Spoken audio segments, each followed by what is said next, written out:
Assalomu alaykum. Men Ne'mat Farruh, Farg'ona viloyati Bo'yda tumanidanman. Bo'ynimdagi reja o'q qolgan. Reja sababli keldim bu yerga. Eng kattasi 5 mm, eng kichkinasi 3 edi. Bunaqadan 4 ta edi. Bitta asosiysini qilishdi. Xudoga shukr, mana ancha yaxshi. Qo'llarda mana shular oqib uyushardi, ichidan og'riyardi. Hozir men og'riq yo'q. Ancha yaxshi. Keyin tepaga bukilmasdi qo'lim, mana shunaqa bo'ldi. Faqat mana shunday qatib turardi. Hozir mana bukilishlar yaxshi. Xudoga shukr. Kliniga kelguncha qayerda davolandingiz? O'zimizda Farg'onada davolandim.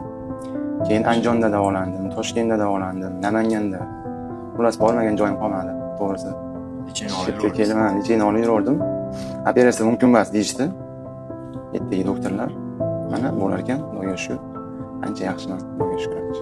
Operatsiyani juda bir xijolatchilikda kutuvdik-da biz. Biz kutgandan a'lo darajada bo'ldi. Bu yerdagi vrachlar hammasi oliy darajali, oliy ma'lumotli beradilar ekan. Sestralar hammasiga biz minnatdormiz.